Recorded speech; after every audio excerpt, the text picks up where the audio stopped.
Part 2. What's in the feedback and what form it takes? In Part 1, we decided whether to give feedback at all. Now we assume you're going to give some, and we get specific about two things: its content and its delivery.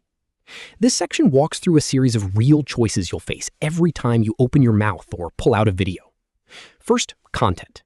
Should your information be about the errors the learner made or about the parts they did right? Then, should it be KR or KP, and when does each win? Should it be numbers or words, quantitative or qualitative? There's a clever idea called the performance bandwidth that decides when to speak at all. And a genuine trap: what happens when your feedback is wrong? Then we turn to delivery, the forms KP can take: verbal statements that either describe or prescribe, and the nonverbal heavy hitters: video replay, movement kinematics, and biofeedback. The thread through all of it is the same as Part 1's, matching the feedback to the learner and the moment. More precise, more technological, more frequent, none of those is automatically better.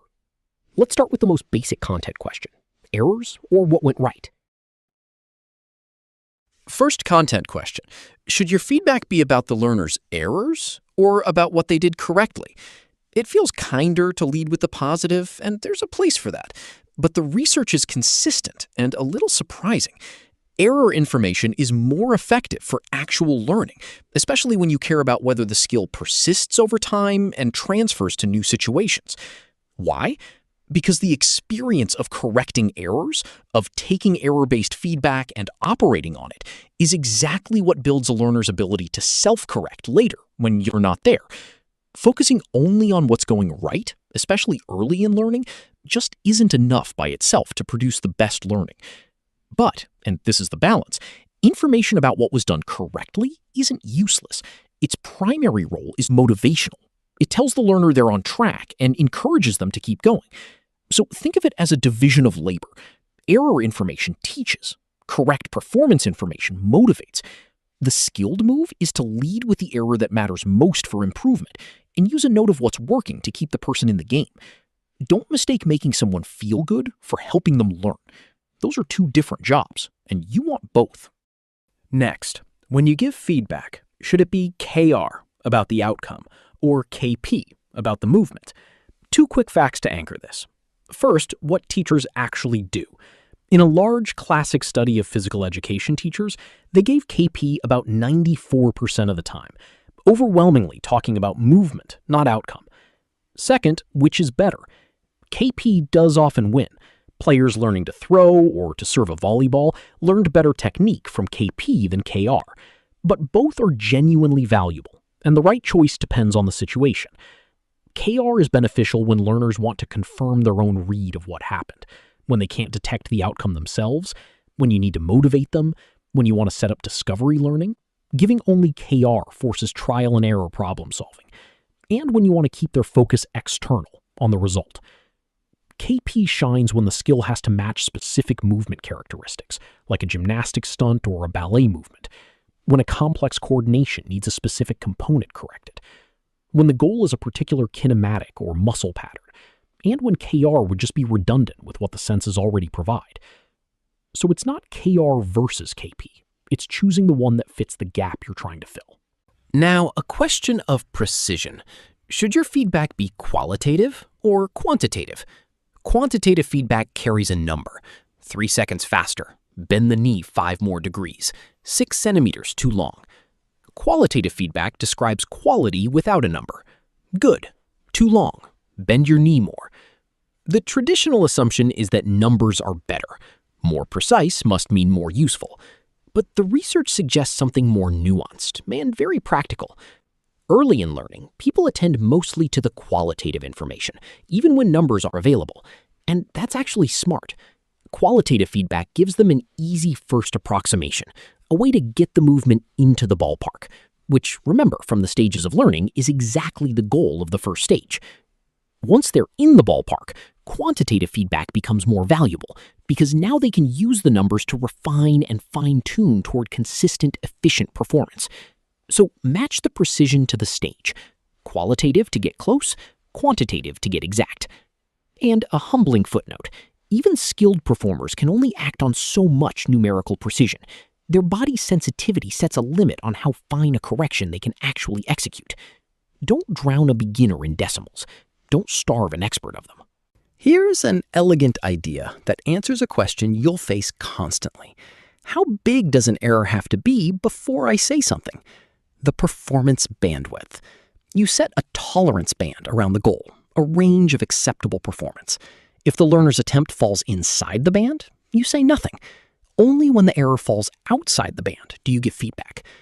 In the original study, a rapid timing task with a movement time goal, the group given feedback only when they exceeded a 10% band ended up with the most stable, least variable performance on retention, while the group given feedback after every single trial, a 0% band, was the most variable.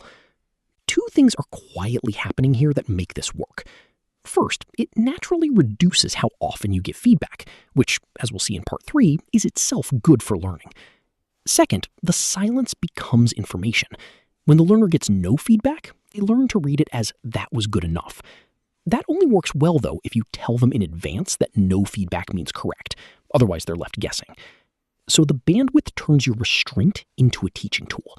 You speak when it matters, and your silence says keep doing that. Now a genuine trap, and it's a sobering one.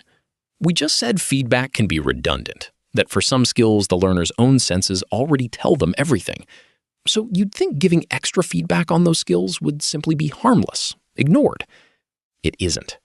The classic experiment used an anticipation timing task that people can learn perfectly well without any feedback. Researchers gave some groups feedback that was deliberately wrong, off by a fixed amount, and the learners followed the wrong feedback. They drifted away from what their own accurate senses were telling them and performed to the erroneous information instead. And it stuck, showing up on tests a day and even a week later.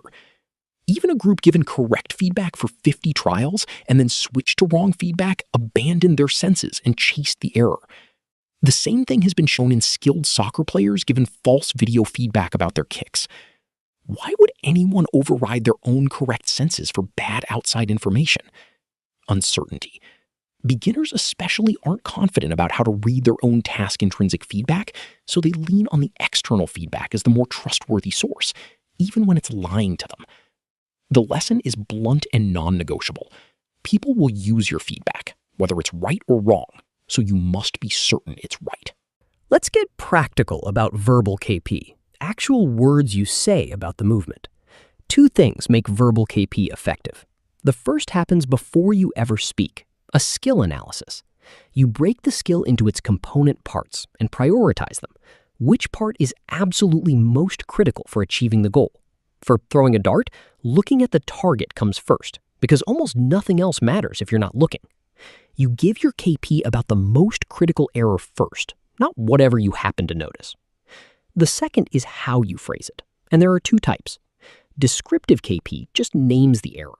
You moved your right foot too soon. Prescriptive KP names the error and tells them how to fix it. Move your right foot at the same time as your right arm. Which is better? It depends on the stage of the learner. You moved your foot too soon only helps someone who already knows when the foot should move. So for a beginner who doesn't, that's not enough. They need the prescription, the fix. For an advanced performer who already knows the correct movement, a simple description is enough to trigger the correction. So, analyze the skill, lead with the most critical error, and prescribe the fix for beginners while you can merely describe it for the skilled. Words are powerful KP, but only when you've chosen the right one to say. Words aren't your only way to deliver KP, and sometimes they're not the best. 3 nonverbal forms matter. First, video replay. It's everywhere, but here's the crucial finding. What determines whether it helps is the learner's skill level, not the activity. Beginners need an instructor beside them pointing out what to look for, or the replay washes over them. Advanced performers can study it more independently.